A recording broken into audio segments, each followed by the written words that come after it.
Today, I'll be your instructor.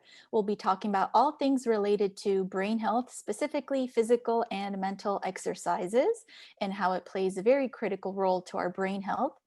And before we get started, I'd like to thank our sponsor, Irvine Clinical Research. They're an independent medical research clinic in the city of Irvine, and they provide all kinds of interesting clinical trials, studies, interventions, consultations. If you are interested to find out if you qualify for any of these studies that they are doing, please visit their website at irvineclinical.com. Also, I would like to let you all know that we are recording this program so we can upload it onto our website and our YouTube channel, but your videos will not be in, your videos will not be included. So it'll just be my video for privacy reasons.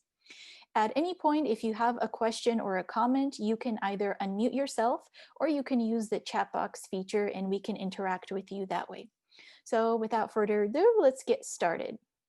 So the goals for today, we will review the 6 pillars of brain health, learn about the impact of physical and mental exercises, and we will learn what you can do to protect your brain and lower risk of cognitive decline. So specifically, we'll talk about how to keep your brain healthy through physical and mental exercises. Here are the 6 pillars of brain health. So this includes diet and nutrition, exercise and physical health, cognitive activity, medical health, sleep and relaxation, and social engagement. And we know that your lifestyle has a profound impact on your brain health.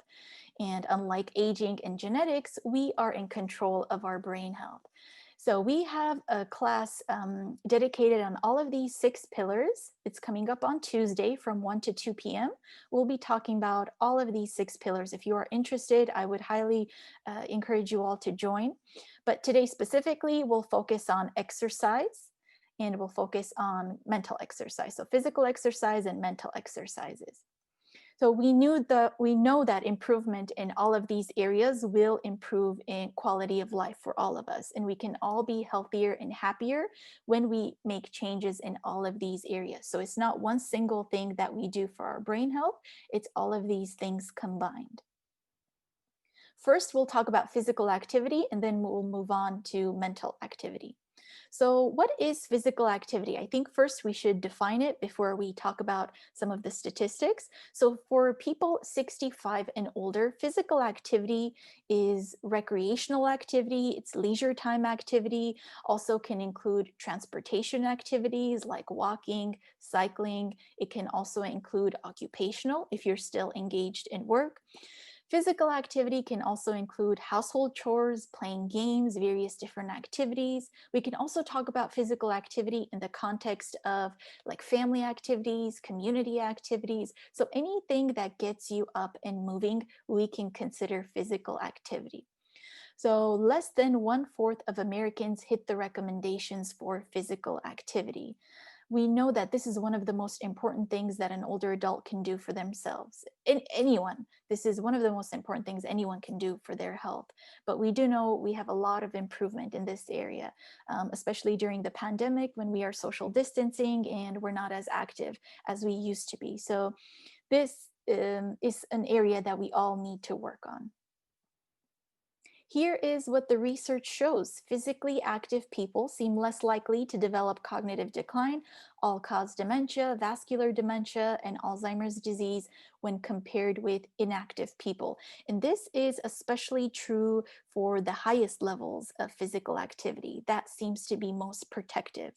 And these types of studies are large observational studies where researchers had follow-up periods with these individuals extending decades. So they were able to follow up with people to see the effect that physical activity, consistent physical activity had on their overall health. So evidence now suggests that people who begin exercise training in their 60s, 70s can still get the benefits. They can still see improved heart function. This can still help their breathlessness. It can help their fatigue. There's so many different health benefits that come with physical activity, and it's never too late to start exercising. So it's important to ask yourself, what are you already doing to exercise and move your body? and ask yourself, what do you enjoy doing? Because this is all about things that you enjoy, things that you find pleasure in, and ultimately things that you're going to be engaged in. So it's important for you to just check in with yourself and ask yourself some of these questions. Is there room for you to step it up and move? Yes, definitely there is room for improvement for all of us in this area. You can also consider using a pedometer. This is a really fun and creative way to track your steps. You can use this every day. You can track your steps using like a wrist, like a smartwatch. You can also do it with a Fitbit. You can also even track it through your smartphone. If you have an iPhone, it tracks your steps for you.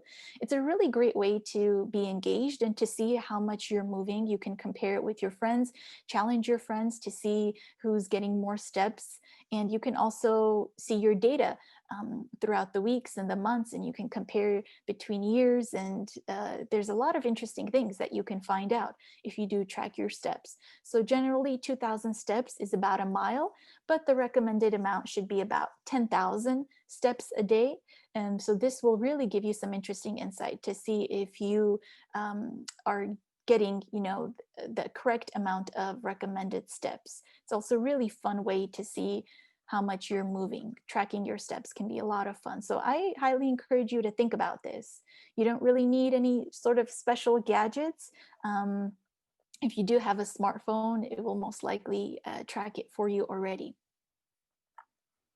So flexibility is important for our range of motion. This is something that not all of us really talked about. This is an important part of our physical activity. We can't ignore this. We use our flexibility for everyday activities, like when we reach for a can in the pantry or bend down to tie our shoes. It's really important for us to have good flexibility, and this can help to reduce stiffness, prevent injuries. The best way to maintain flexibility is to stretch often, and we know this. We've been told this for a very long time, ever since we were little. Very important to stretch. Ideally once a day if you are able, but you do have to be consistent. Just once a week stretching is not going to cut it. You need to stretch every single day. And I would just say, listen to your body. You know what you are able to do. Set realistic expectations for yourself. And if this is something that you're not able to do, if you haven't stretched in a long time, it's probably a very good idea for you to consult with your doctor first before you start any new exercise routine.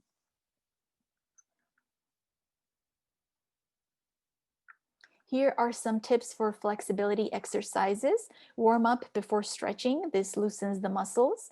And also, you don't need to do this very fast. Do it very slowly. Go at your own pace. Move slowly until you feel your muscles stretch. You can hold the stretch for about 10, 30 seconds, relax, then repeat the stretch 2 or 3 times. There's all kinds of different stretching exercises that you can do. And if you'd like ideas, you can simply go on YouTube, type stretching exercises. There's so many different videos, so many different ideas that you can follow. And we can do a couple stretching exercises together. The first stretching exercise is an overhead stretch. And the way this works is this stretches your shoulders. So if you're watching this presentation, you can do it with me. Basically, you interlock your fingers like this, and then raise your arms all the way up. And then you can hold this stretch for about 10, 20 seconds, but make sure your elbows are straight. And then keep your back and neck straight as well. You might hear a few cracks. That's okay. This is probably the first time that you're stretching today. So try to keep that 10, 20 seconds. You can actually feel a little burn, maybe in your shoulders, right here in this area. What you can also do is bend the elbows. First, you can bend your right one, and then hold it with your left. Stretch that. And then you can switch your left elbow. Stretch it with your right. Again, keep your back and your neck straight. And make sure that you're taking deep breaths as you do this as well. There's also another stretch that you can do, and this is the chest stretch. So again, you interlock your fingers, but this time you do it behind your back. So keep your back straight, extend your arms behind you, and your elbows straight as well. And then you can actually feel that stretch and that burn a little bit. Then you can gently lift your elbows upward and then keep that for about 10-20 seconds. And make sure you're taking deep breaths as you do this.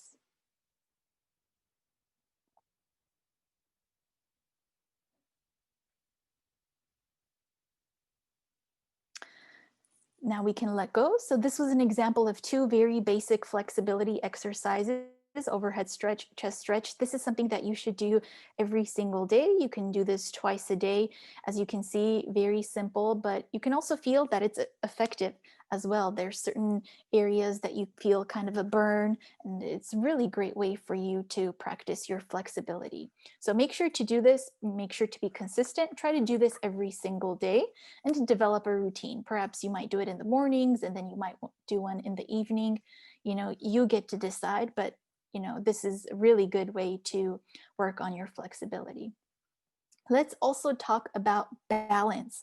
So balance is your ability to control your body's movements. This is also one of those things that we don't really talk about. Balance training helps the body learn and maintain the ability for muscles to work together. So we use our balance every single day. We use our balance during routine activities like going up and down the stairs, getting out of the car, walking. Having good balance is one of the best ways to prevent falling, especially later on in life. But it is normal for you to see changes in your balance because normal aging can affect your balance, as well as injury, illness, and medications. There's a lot of things that can contribute to changes in our balance. If you have concerns about your balance, the first thing that you should do, as always, talk to your doctor before you start exercising. Here are some tips for balance training. Balance starts with good posture. You can do this anytime. You can even do this right now. Make sure that you're sitting straight and your back is straight and your shoulders are down. This is a really great way to easily practice balance just by sitting down. You should do this also when you are exercising or engaging in any sort of movement. A really great way to also balance train is just to go out for a walk. Good physical form when you walk is important for balance. So make sure your back is straight, make sure your shoulders are lower. You just have overall good posture when you are walking or participating in any sort of recreational, leisurely, any sort of activity that gets you moving. A really great way is to practice balancing by standing on one leg. You can do that for 30 seconds. We won't practice that right now, but if you have any time today, go ahead and try it. Try it with your right leg and then try it with your left leg. Hold it for about 30 seconds. But again, consistency is key. Make sure you do that every single day. So there are certain recommendations on physical activity for health. This is from the World Health Organization. These are the global recommendations. So it is either 150 minutes of moderate intensity aerobic physical activity throughout the week. This is about 30 minutes a day, or 75 minutes of vigorous intensity aerobic physical activity throughout the week. So what does moderate mean? What does vigorous mean? So when we say 150 minutes of moderate intensity or 30 minutes every single day, we're talking about, this is an experience where you can talk, but not sing. Or when we're talking about vigorous, 75 minutes of vigorous intensity, this is when you can only talk in short phrases. So these are good indications of how intense your aerobic activity is.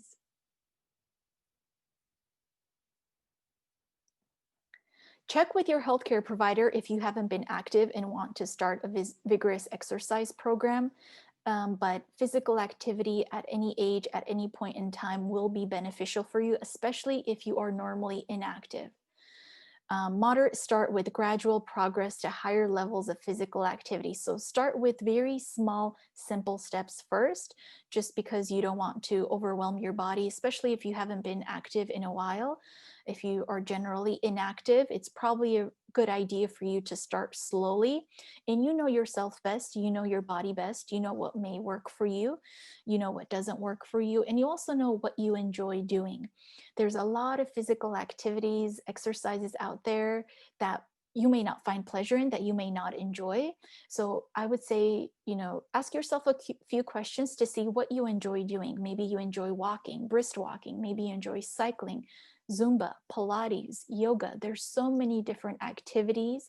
And remember, it's not only about joining a gym and having these very vigorous exercise programs. Any sort of activity that gets your heart rate up, gets your blood pumping, you get some oxygen to your brain, that will be beneficial for you. And we say what's good for your heart is good for your brain. So any sort of movement will be good for you. And if you have physical limitations, there are things that you can do while sitting down. So it's always important to talk to your doctor before you start any sort of physical activity program. So let's talk about mental exercises. So we know how to work out our bodies, but how do we work out our brains? So there are ways that we can exercise our brains. Mental exercise may improve your brain's functioning, promote new brain cell growth, decrease your likelihood of developing dementia. Mental exercise is just as critical as physical exercise, is keeping your brain healthy and fit. And research has shown us time and time again that people who engage in healthy behaviors, such as exercising and pursuing proper nutrition, they are less susceptible to cognitive decline. So that's always the first step.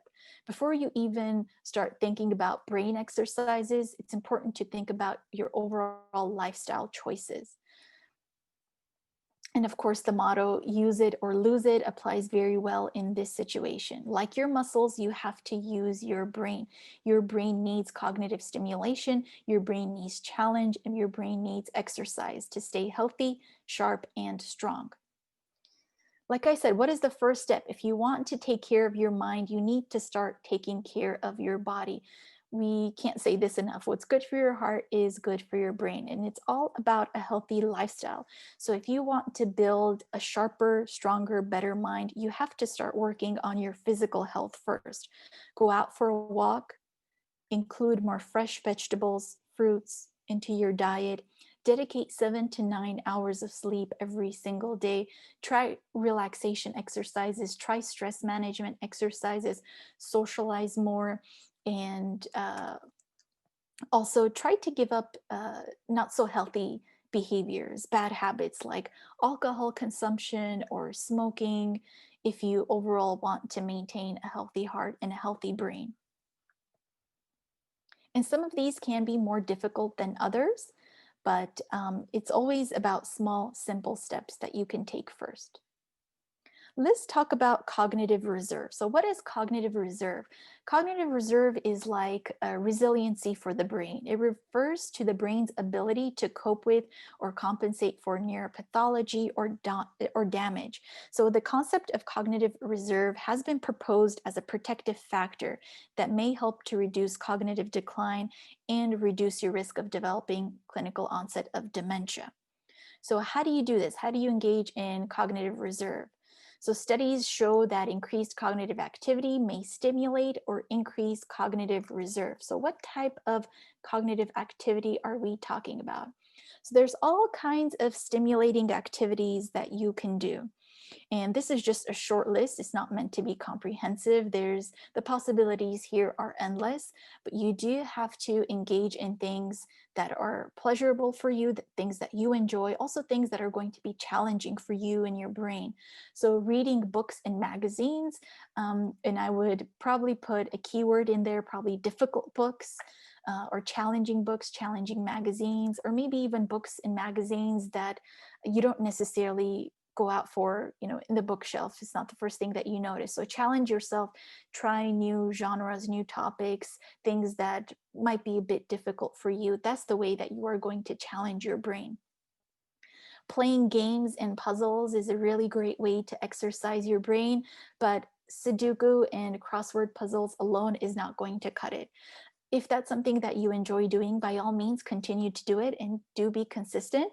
But it is important to keep in mind that that activity alone is not going to give you the necessary cognitive stimulation that you need, especially if that is something that you continue to do and you're getting better and better and it's getting easier and easier for you. Usually that's how it is with games and puzzles. But if that is something that you enjoy doing, I would say challenge yourself, try new games, try new puzzles, be creative. There's so many different ideas out there. Learning a new language is a really great way to exercise your brain. You can do this online. There's so many different videos, so many classes that you can take online. All you have to do is do a little bit of research. It's a perfect time to do that during this pandemic when we're all practicing stay-at-home orders. You can also take or teach a class. You can do that by volunteering. You can reach out to various community centers, see if they are recruiting any volunteers. You can learn to play a musical instrument. This is a really great way to exercise your brain.